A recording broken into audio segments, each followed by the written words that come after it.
हाँ देखिए, कल हमने पढ़ा था बेटा कि जो सुनंदा है वो सुनंदा मानस राजहंसी इंदुमती को एक राजा से दूसरे राजा के पास उसी प्रकार से ले गई जिस प्रकार से तरंगे जो है वो राजहंसिनी को एक कमल से दूसरे कमल के पास में ले जाती है। तरंग लेखा, तरंग लेखा का मतलब होता है तरंगों का समूह। तो सा ताम सैव वत्र गृहे नियुक्ता राजांतरम राजसुताम निनाय समीरणोत्थेव तरंगलेखा पद्मांतरम मानस राजहंसी। तो यह मानस राजहंसी के दो अर्थ हैं। एक तो मानस राजहंसी इंदुमती के लिए प्रयुक्त हुआ है कि मनुष्य रूप में जो राजहंसिनी की तरह से सुंदर है, और एक सामान्य अर्थ मानस राजहंसी, मानस यानी मान सरोवर में रहने वाली, हंसी यानी हंसिनी। तो दो अर्थ है। तो दोनों अर्थों के अनुसार ही इसका अर्थ अपन लेते हैं कि सा एव वैत्र गृहिणी नियुक्ता। सा एव यानी उसी सुनंदा नाम की जो वैत्र गृहिणी नियुक्ता, वैत्र ग्रहण में जो नियुक्त है। वैत्र ग्रहण का मतलब क्या है? जो द्वारपाल के कार्य के लिए जो नियुक्त की गई है, ऐसी वह सुनंदा ताम राजसुताम, उस राजकुमारी को समीरणोत्था तरंगलेखा, हवा से उठी हुई तरंगलेखा, जो तरंगों का समूह है, मानस राजहंसी, उस मान सरोवर में रहने वाली राजहंसिनी को पद्मांतरम, दूसरे कमल के पास ले जाता है। इसी प्रकार से निनाय, उस मानस राजहंसी को भी दूसरी ओर अर्थात दूसरे राजा के पास में वह सुनंदा लेकर के चली गई। समझ आ गया होगा। ये हमने कल पढ़ लिया था। अब हम इससे आगे पढ़ते। इससे आगे क्या है देखिएगा। इससे अगला श्लोक आता है, जगाद चय्यम चैनाम अयमंगनाथ सुरांगना प्रार्थित यौवन स्त्री विनीत नाग किल सूत्रकारैरेन्द्रम पदम भूमिगतोपि भूंते। एक एक शब्द को देखेंगे बेटा। जगाद,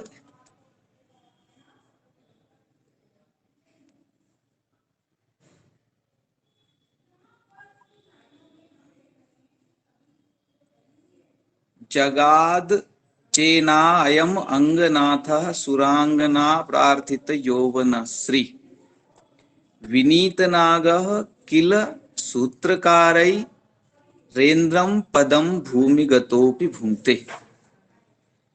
कि इंदुमती जो है वो अगले राजा के पास में जाकर के क्या कह रही है कि ए नाम जगाद, ए नाम यानी इसको, जगाद यानी बोली। किसको बोली बेटा? किसको बोली बताइए, कौन बोली? सुनंदा बोली इंदुमती से। सुनंदा इंदुमती से बोली कि अयम अंगनाथ, ये कहाँ के राजा हैं?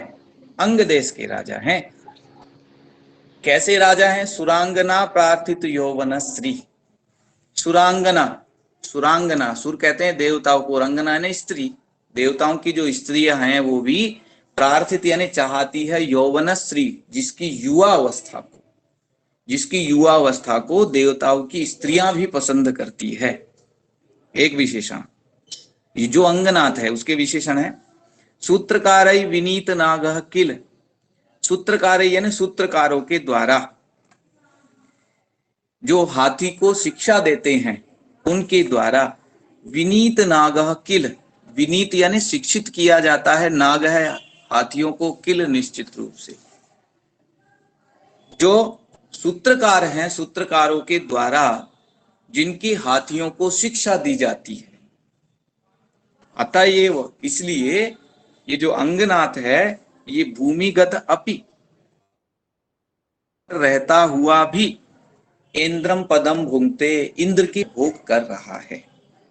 इंद्र के पद का उपभोग कर रहा है। ये पृथ्वी पर रहते हुए भी इंद्र के पद का उपभोग कर रहा है।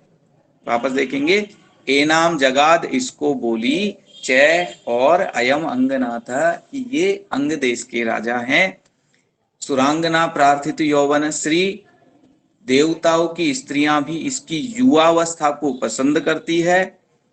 और इसके यहाँ पर इसके राज्य में सूत्रकार विनीत नागह किल, सूत्रकारों के द्वारा अर्थात जो हाथियों को शिक्षा देने वाले हैं, जो इंद्र की हाथियों को शिक्षा देते हैं, उन सूत्रकारों के द्वारा यहाँ पृथ्वी लोक पर इस राजा के हाथियों को शिक्षा दी जाती है। अतएव इसलिए भूमिगतः अपि, यह पृथ्वी पर रहते हुए भी इंद्रम पदम भूंगते, इंद्र के पद का उपभोग कर रहा है। रह तो पृथ्वी पर रहा है, लेकिन इंद्र के जैसे सुख और ऐश्वर्य का उपभोग ये आराम से यहाँ पर कर रहा है। समझ आ गया होगा बेटा? आगे बढ़ते हैं। हाँ।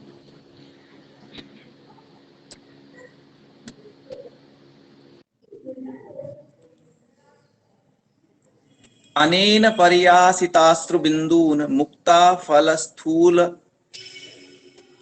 लताम स्तनेषु स्थूलतमान स्तनेषु प्रत्यार्पिता शत्रु विलासनीनाम उन्मुच्य सूत्रेण विनैव हारा। अनेन प्रयास यतास्त्रु बिंदून, एक एक शब्द को देखेंगे। अनेन प्रयास यता आश्रु बिंदून मुक्ता फल स्थूलतमान स्तनेषु प्रत्यार्पिता शत्रु विलासिनीनाम उन्मुच्य सूत्रेण विनैव हारा। आपने आंखों से निकलते हुए अश्रुओं को कभी देखा होगा। आंखों से निकलने वाले अश्रु जब टपकते हैं तो कैसे होते हैं? गोल होते हैं कि लंबे होते हैं? गोल होते हैं ना। आंखों से जब वो टपकते हैं तो गोल होकर के टपकते हैं, मोती के जैसे लगते हैं। लगते हैं कि नहीं लगते हैं? कभी टपकाए भी होंगे आंसू, जब कभी अपनी मांग पूर्ति नहीं होती है या कोई अपने को कुछ भैया वगैरह डांट देता है तो इस तरह की समस्याएं आ जाती है। तो शत्रु विलासनी नाम, शत्रु यानी शत्रु राजाओं की, विलासनी नाम स्तनेषु, जो विलासनी नाम यानी जो उनकी स्त्रियां हैं, सुंदरियां हैं, जो कामनियां हैं, उनके स्तनेषु ने स्तनों के ऊपर। ये सामान्य सी बात है, जब स्त्री रोएगी तो उसके जो अश्रु है वो निकल करके वक्षस्थल पर अर्थात स्तनों पर गिरेंगे। तो शत्रु विलासनी नाम, जो शत्रुओं की विलासनियां हैं, जो शत्रुओं की कामनियां हैं, उनके स्तनेषु स्तनों पर। मुक्ता फल स्थूल तमान, आकार भी बताया है। मुक्ता फल मोती की तरह, स्थूल तमान यानी आकार वाले, मोती की तरह से बड़े आकार वाले। अश्रु बिंदून, आंसुओं की बूंदों को, छोटी छोटी बूंद नहीं, जो बड़ी बड़ी बूंद है उन बूंदों को। प्रयासयता, फैलाते हुए। अनेन, इस अंगनाथ के द्वारा। उन्मुच्य सूत्रेण विना हारा, उन्मुच्य यानी उनको हटा करके, सूत्रेण विना, बिना सूत्र के ही। हारा एव प्रत्यार्पिता, मानो हार पहना दिया, हार उनको धारण करा दिया। अब जो पहले जो शत्रु राजाओं की जो विलासनियां हैं, उन्होंने माला धारण कर रखी थी अपने गले में, अर्थात मंगलसूत्र पहन रखा था। अब ये जो अंगनाथ है, इन्होंने शत्रु विलासनियों के जो अंग मंगलसूत्र है, उस मंगलसूत्र को उतरवा करके लगातार रोने के कारण से जो आंखों से निकलने वाले आंसू है वो स्तनों पर बिंदुओं के रूप में मोती के आकार में पड़े हुए ऐसे लग रहे हैं जैसे इस अंगनाथ ने बिना सूत्र का हार उन शत्रु राजाओं की स्त्रियों को पहना दिया हो। शत्रु विलासनी नाम, शत्रुओं की जो कामनियां हैं उनके स्तनेषु, स्तनों पर। मुक्ता फल स्थूल तमान, मोती की तरह से बड़े बड़े अश्रु बिंदून प्रयासयता, आंसू के बिंदुओं को फैलाते हुए अथवा फैलाने वाले। अनेन, इस अंगनाथ ने। उन्मुच्य, उनके मंगल सूत्र आदि को हटा करके सूत्रेण विना हारा एव प्रत्यार्पिता, मानो बिना सूत्र का हार अर्थात आंसुओं का हार उन्हें पहना दिया। समझ में आया होगा बेटा? आगे बढ़े। हाँ। आगे बढ़ते हैं। निसर्ग भिन्नास्पदम एक संस्थम अस्मिन् द्वयम श्रीश्च सरस्वतीश्च कांत्या गिरा सुनृतया च योग्या त्वमेव कल्याणि तयोस्तृतीया। निसर्ग भिन्नास्पदमेक संस्थम अस्मिन् द्वयम श्रीश्च सरस्वतीश्च कांत्या गिरा सुनृतया च योग्या त्वमेव कल्याणि तयोस्तृतीया। देखो, निसर्ग भिन्नास्पद, निसर्ग भिन्नास्पद मेक संस्थम अस्मिन् द्वयम श्रीश्च सरस्वतीश्च कांत्या गिरा सुनृता च योग्या त्वमेव कल्याणि तयोस्तृतीया। अन्वय में देखेंगे, निसर्ग भिन्नास्पदम, निसर्ग कहते हैं स्वाभाविक रूप से, भिन्नास्पदम भिन्न यानी अलग अलग, आस्पदम यानी स्थानों पर रहने वाली, जो स्वाभाविक रूप से अलग अलग स्थानों पर रहने वाली है, ऐसी श्रीश्च सरस्वतीश्च, श्री यानी लक्ष्मी और सरस्वतीश्च यानी सरस्वती, लक्ष्मी और सरस्वती, इति द्वयम ये दोनों स्वाभाविक रूप से अलग अलग स्थानों पर रहने वाली जो श्री और सरस्वती है, श्री लक्ष्मी और जो सरस्वती है, इति द्वयम अपि ये दोनों भी स्वाभाविक रूप से वैसे तो अलग अलग रहती हैं, लेकिन इस अंगनाथ के यहाँ पर कैसे रहती हैं?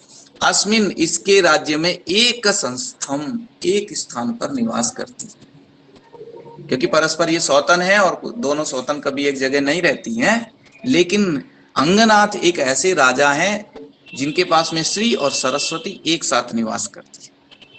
हे कल्याणी, हे कल्याणी, हे इंदुमती, कांत्या शोभा से, सुंदरता से, सुनृतया गिरा और सुनृतया गिरा, सु यानी अच्छी और नृत्य यानी सत्य, सत्य और सुंदर, गिरा यानी वाणी के द्वारा योग्य, सर्वथा योग्य, त्वमेव तृतीयो, त्वमेव तयो तृतीया, तुम ही उनमें तीसरी हो। अर्थात लक्ष्मी और सरस्वती तो एक साथ रहती है, लेकिन कांति से और अच्छे वचनों से सर्वथा योग्य तुम तीसरी हो। अर्थात यदि तुम यश करती हो स्वयंवर के लिए, इस राजा का वरण करने के लिए, तो आप कौन सी बनोगी? तीसरी बनोगी, क्योंकि दो इसके पहले ही हैं, लक्ष्मी और सरस्वती स्वरूपा। समझ आ गया होगा? निसर्ग भिन्नास्पदम एक संस्थम, निसर्ग भिन्नास्पदम स्वाभाविक रूप से भिन्न भिन्न स्थानों पर निवास करने वाली, श्रीश्च लक्ष्मी, सरस्वतीश्च और सरस्वती, द्वयम ये दोनों ही, अस्मिन एक संस्थम इस राजा के राज्य में, अंगनाथ के राज्य में एक स्थान पर रहती है। एक कल्याणी, कांति से, अच्छे वचनों से और वाणी से सर्वथा योग्य तुम ही उन दोनों में तीसरी हो, अर्थात तुम ही तीसरी हो। ठीक है, आगे बढ़े। हाँ। चलो आगे बढ़ते हैं।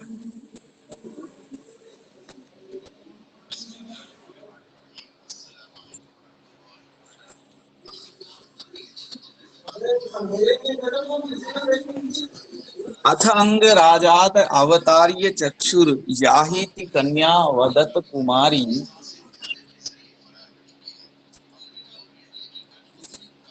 नासौ न काम्यो न च वेद सम्यक द्रष्टुम न सा भिन्न रुचिर ही लोक।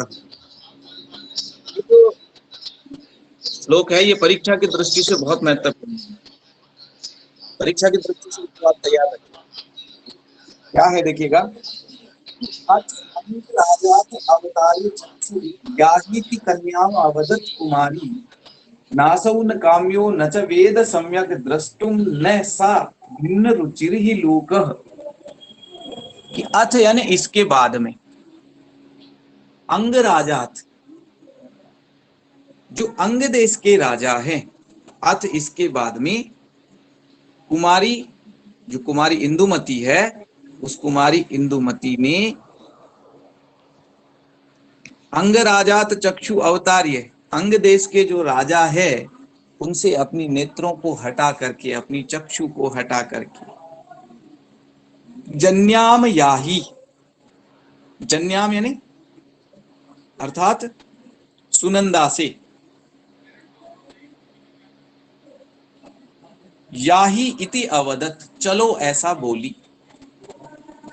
अथ यानी इसके बाद में कुमारी अंगराजात चक्षु अवतारिये, इंदुमती ने अंगराज के ऊपर से जो दृष्टि थी उस दृष्टि को हटाकर जन्याम सुनंदा से, याही इति अवदत, चलो ऐसा कहा।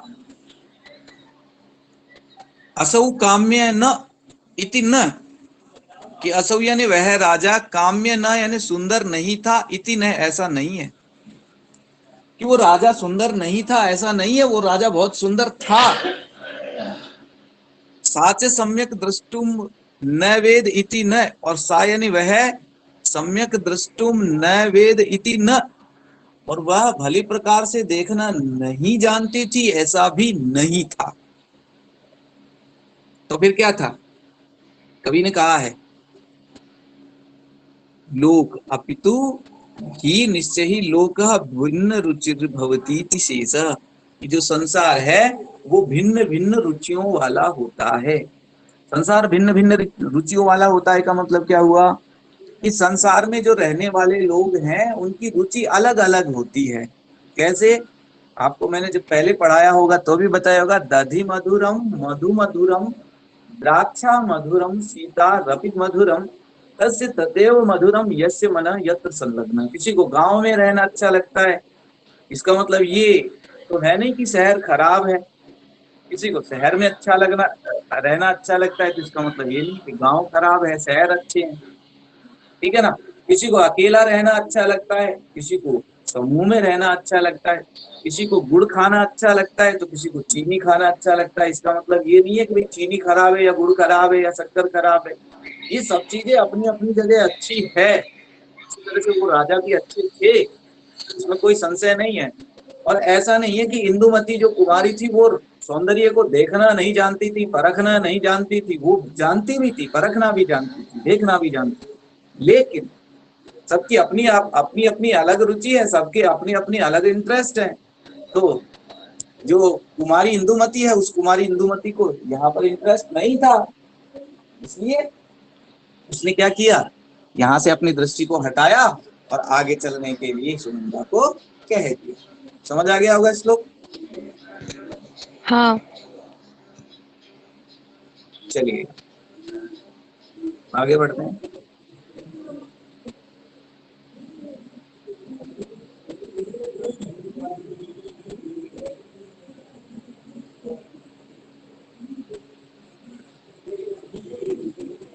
दूसरा पीडीएफ का 31वां शुरू होगा, है ना? यस।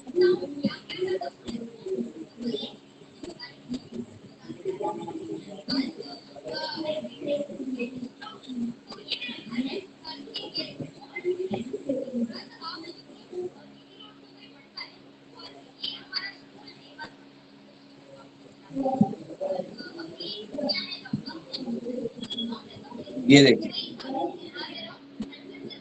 ततः परम दुष्प्रसहम द्विषद्भिर नृपम नियुक्ता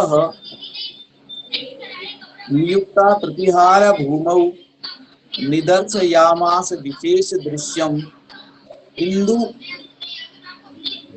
इंदुम नवोत्थानम युवेन्दु मत्यै। देखो क्या कहा है,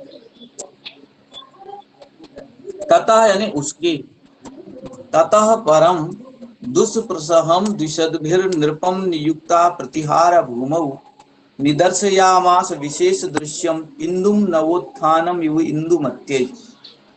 तथा यानी उसके बाद, अर्थात जो अंगराज है, अंगराज के बाद में, अंगराज से तो दृष्टि हटा करके शकुंतला आगे, वो सॉरी इंदुमती आगे बढ़ जाती है, और आगे बढ़ करके तथा यानी उसके बाद में प्रतिहार भूमौ नियुक्ता, प्रतिहार भूमौ नियुक्ता, मुख्य द्वार की रक्षा करने में नियुक्त की हुई सुनंदा ने द्विषद भी दुष्प्रसहम, शत्रुओं के द्वारा जिसको कठिनाई से सहन किया जा सके अथवा शत्रुओं के द्वारा असह्य विशेष दृश्यम, देखने में विशेष सौंदर्य से युक्त दिखने वाले परम नृपम दूसरे राजा को नवोत्थानम इंदुम इव, नवीन उदय होते हुए इंदुम इव चंद्रमा की तरह इंदुमत्य निर्दर्शयामास, इंदुमती को दिखाया,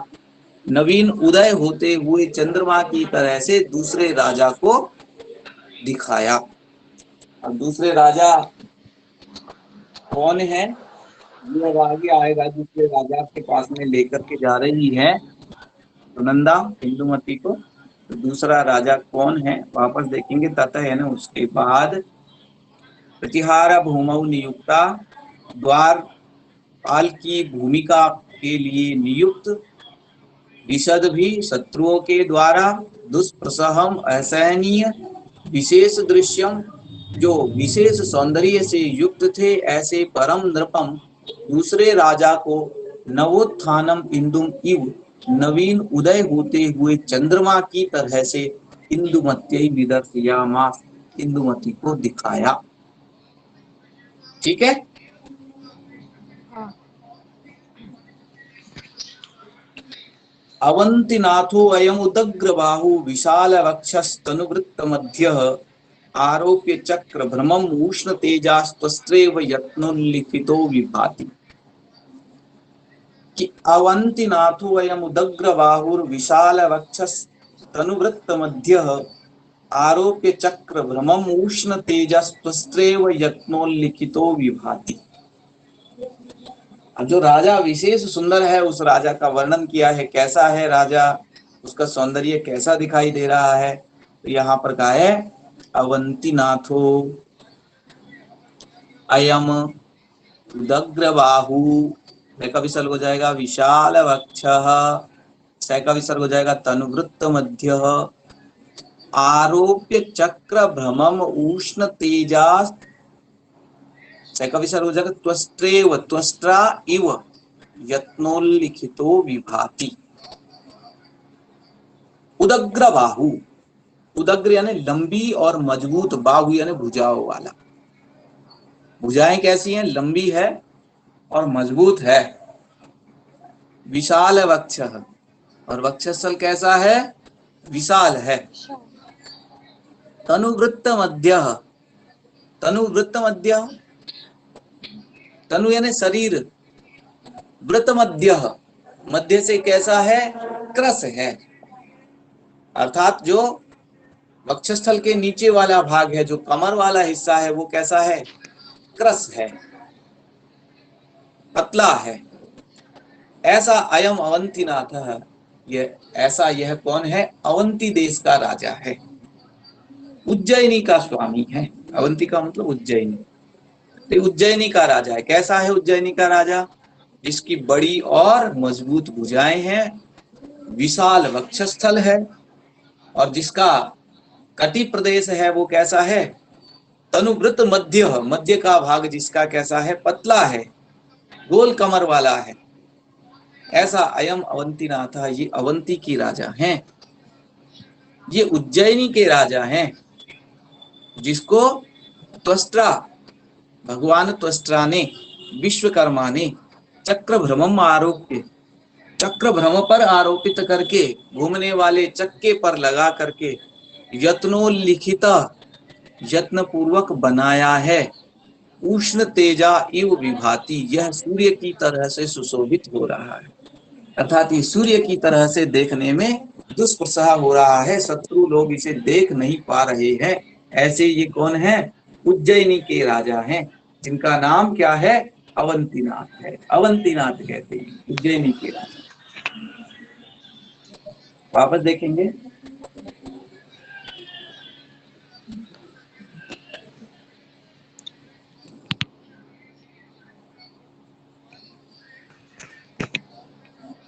उदग्र बाहु, लंबी और मजबूत भुजाओं वाला, विशाल वक्ष, बहुत बड़े वक्षस्थल वाला, अनुवृत्त मध्य, जिसका कमर वाला प्रदेश पतला है, ऐसा अयम यानी यह है अवंतीनाथ, अवंती देश के राजा हैं, उज्जैनी के राजा हैं। इनको त्वष्टा यानी भगवान विश्वकर्मा ने चक्र भ्रमम आरोप्य, मानो साण पर आरोपित करके, चक्र भ्रम यार घूमने वाले चक्के पर, जिसको साण कहती हैं, उस पर आरोप यानी आरोपित करके अथवा साण पर घिस करके, यत्नोल्लिखित, यत्न पूर्वक इसे बनाया है। यह जो अवंती के राजा हैं, ये उष्ण तेजा इव विभाति, सूर्य की तरह से शोभायमान हो रहे हैं। समझ आ गया होगा बेटा? हाँ आगे बढ़े। हाँ। आगे देखिए, अस्य प्रयाणेषु समग्र शक्तेः अग्रेसरैर्वाजिभिरुत्थितानि कुर्वन्ति सामंत शिखामणीनां प्रभा प्ररोहस्तमयम रजांसी। जब ये प्रयाण के समय चलता है, जब ये युद्ध के लिए प्रस्थान करता है, उस समय की स्थिति को बताया है कि अस्य प्रयाणेषु,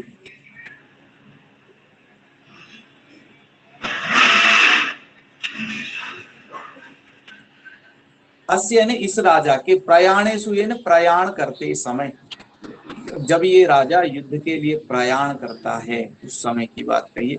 समग्र शक्तेः अग्रेसरैर्वाजिभिरुत्थितानि कुर्वन्ति सामंत शिखामणीनां प्रवाह प्ररुहस्तमयम रजांसि।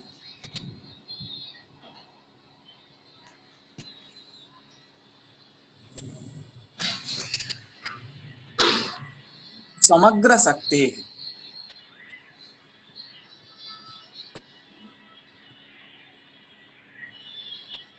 समग्र शक्ते अस्य प्रयाणेषु अग्रेसरैः वाजिभिः उत्थितानि रजांसि सामंत शिखामणीनां प्रवाह प्ररुहस्तमयम कुर्वन्ति।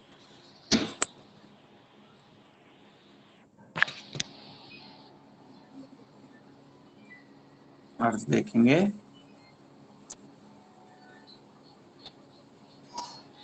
समग्र शक्ति, समग्र शक्ति यानी संपूर्ण रूप से शक्ति संपन्न, अस्य इस राजा अवंतीनाथ के प्रयाणेषु युद्ध के समय प्रस्थान करते हुए, अग्रेसरैहि आगे चलने वाले, वाजिभी घोड़ों के द्वारा, उत्थितानि रजांसी, उत्थितानि यानी उठाई हुई, रजांसी यानी जो धूल है वह सामंत शिखा मणि नाम, सामंत लोगों की शिखाओं पर लगी हुई जो मणियां हैं, उनके प्रभा प्ररोह अस्तमयम कुर्वन्ति, उनकी प्रभा अर्थात उनकी जो चमक का प्ररोह है उसको अस्तमयम कुर्वन्ति यानी अस्त कर रही है, उनकी चमक को मिटा रही है।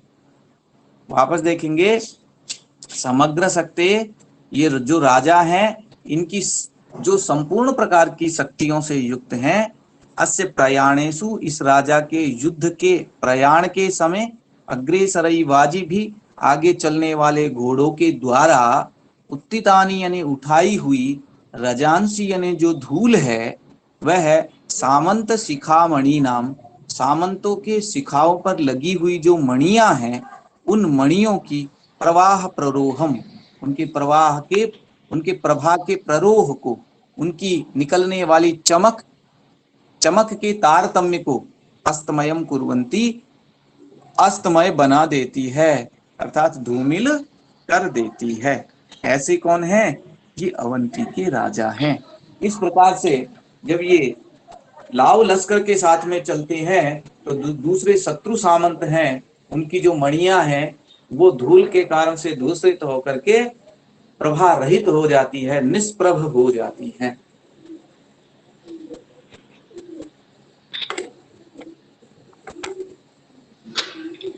आगे देखिए, असौ महाकाल निकेतनस्य वसन्न दूरे किल चंद्रमौले तमिस्र पक्षे पिसा प्रियाभि ज्योत्स्नावतो निर्विशति प्रदोषान। असौ महाकाल निकेतनस्य अदूरे वसन्न दूरे किल चंद्रमौले तमिस्र पक्षेपि सह प्रयाभि ज्योत्स्नावतो निर्विशति प्रदोषान।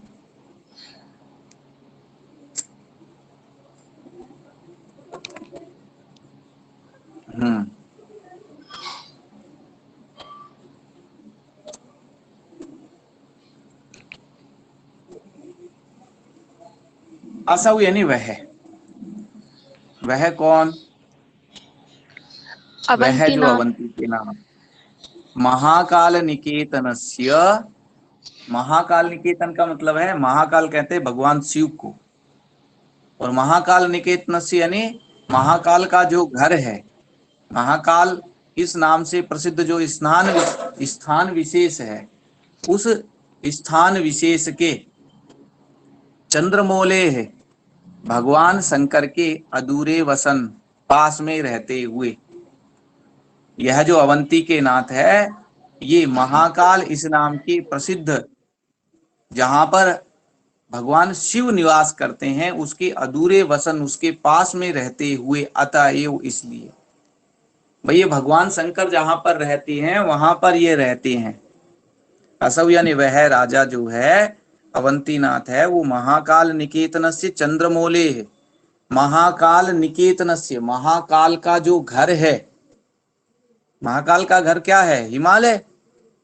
उस हिमालय के चंद्रमौले है, हिमालय पर्वत पर रहने वाले चंद्रमौले जो भगवान शिव हैं, उनके अधूरे वसन, उनके समीप में रहते हुए, अतएव इसलिए भगवान शंकर के पास में रहेंगे तो क्या होगा भाई? तमिस्र पक्षेपि, तमिस्र पक्ष में भी। तमिस्र पक्ष क्या है? तमिस्र पक्ष कृष्ण किसे कहा है? पक्ष। कृष्ण पक्ष। दो पक्ष होते हैं ना, एक तो शुक्ल पक्ष होता है और दूसरा कृष्ण पक्ष। तो तमिस्र का मतलब होता है अंधेरा, अर्थात ऐसा पक्ष जिसमें अंधेरा रहता है। तो अंधेरा रहता है तो कृष्ण पक्ष है। तो यहाँ पर उसी चीज को बताया है कि तमिस्र पक्षे अपि, अंधकार के पक्ष में भी, कृष्ण पक्ष में भी, प्रिया भी सह, अपनी प्रियाओं के साथ में, ज्योत्स्नावतः प्रदोषान निर्विशति किल। ज्योत्स्नावतः, ज्योत्स्ना कहते हैं चांदनी, अर्थात जब सब जगह अंधेरा होता है तो भी वो जो राजा है वो अपनी प्रियाओं के साथ में चांदनी से युक्त रातों को बिताता है। प्रियाभीष है अपनी प्रियाओं के, तमिस्र पक्षे भी, कृष्ण पक्ष में भी प्रियाभीष है अपनी प्रियाओं के साथ में, ज्योत्स्नावतः प्रदोषान, ज्योत्स्ना अर्थात ज्योति से युक्त, प्रकाश से युक्त या चांदनी से युक्त, प्रदोषान यानी रातों को निर्विशति किल बिताता है। कहने का अर्थ यह कि जो अवंतीनाथ है वो भगवान शंकर के जो रहने का स्थान है उसके पास में रहने के कारण से जो कृष्ण पक्ष की काल रात्रियां होती है, उन काल रात्रियों में भी वह अपनी प्रियाओं के साथ में चांदनी की रात की तरह से, अर्थात चांदनी रात का अनुभव लेते हुए वह अपनी प्रियाओं के साथ में समय व्यतीत करता है। तो भाई हिमालय पर हर समय चांदनी क्यों रहती है? भगवान शंकर जहां पर रहते हैं वहां पर हर समय चांदनी क्यों रहती है? बताइए क्या रीजन होगा? वो चंद्रमा रहता है ना सिर पे, भगवान हाँ, क्योंकि शंकर के। भगवान शिव को चंद्रमौली कहा गया है। मौली का मतलब होता है मस्तक, और चंद्र यानी चंद्रमा। चंद्रमा जिसके मस्तक पर है उसे कहते हैं चंद्रमौली। तो भगवान शिव के मस्तक पर तो हर समय चंद्रमा की चांदनी है, वो रहेगी क्योंकि चंद्रमा है। तो चाहे तमिश्र पक्ष हो चाहे शुक्ल पक्ष हो, तो उसके आसपास में रहने वाले जो लोग हैं वो भी अंधेरे की रातों में भी उजाले की रातों का आनंद लेते हैं। क्यों? भगवान शिव के पास में रहने के कारण से। इसलिए आप भी अंधेरी रातों में भी यदि चांदनी रात का अनुभव लेना चाहती हो तो ये जो अवंतीनाथ जो है, इस अवंतीनाथ से स्वयंवर में अपना, स्वयंवर में इनसे इनका आप वर्ण कर लीजिए। आगे बढ़े। हाँ।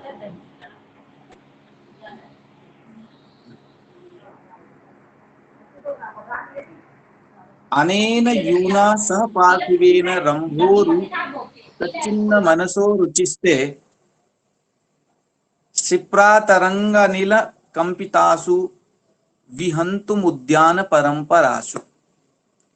अनेन यूना सह पार्थिवेन रंभोरु कच्चिन्न मनसो रुचिस्ते क्षिप्रातरंगनिल कंपितासु विहर्तुमुद्यान परंपरासु। एक एक शब्द को देखें। अनेन यूना सह पार्थिवेन रंभोरु कच्चिन्न मनसो रुचिस्ते क्षिप्रातरंगानिल कंपितासु विहर्तुमुद्यान परंपरासु। वापस देखेंगे। अनेन यूना सह पार्थिवेन रंभोरु कच्चिन्न मनसो रुचिस्ते क्षिप्रातरंग अनिल कंपितासु। क्षिप्रा तरंग प्लस अनिल कंपितासु विहर्तुम उद्यान परंपरासु।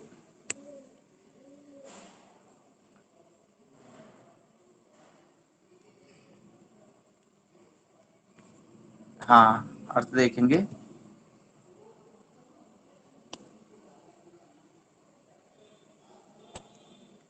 हे रंभोरु, हे यानी अरे, रंभोरु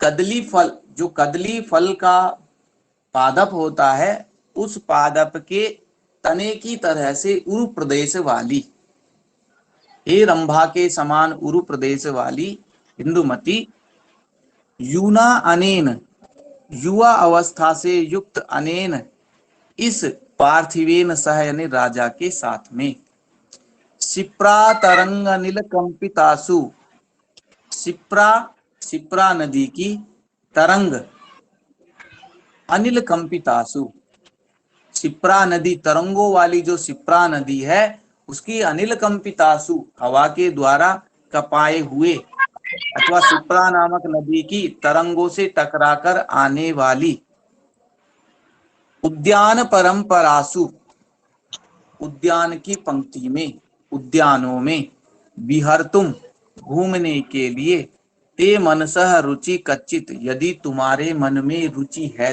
तो बताइए। वापस देखिए।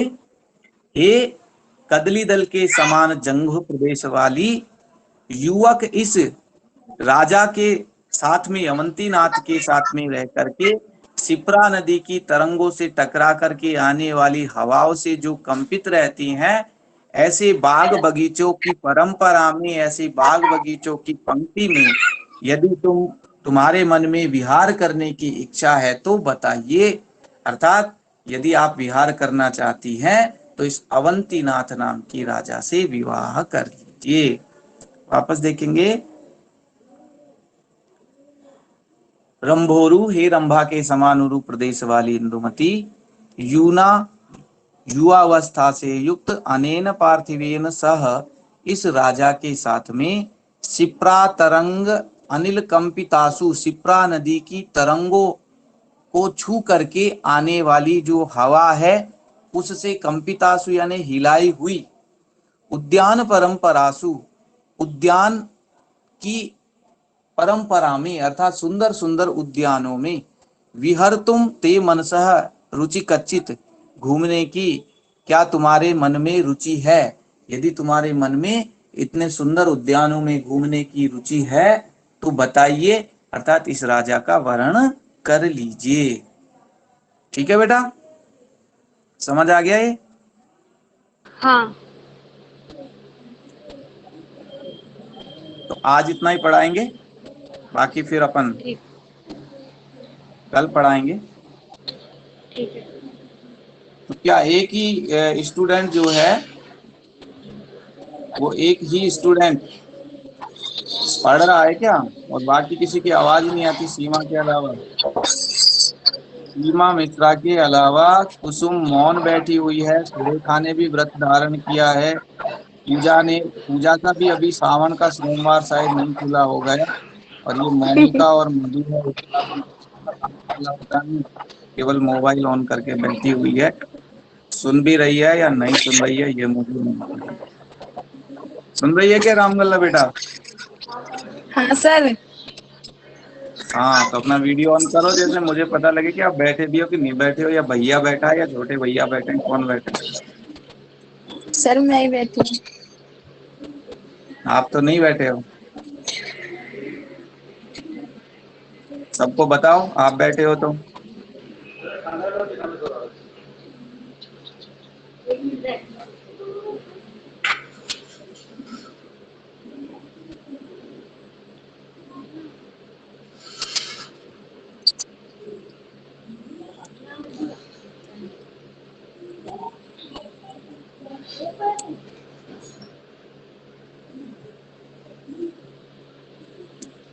ठीक है बेटा, थैंक यू। कल मिलते हैं फिर। Okay sir.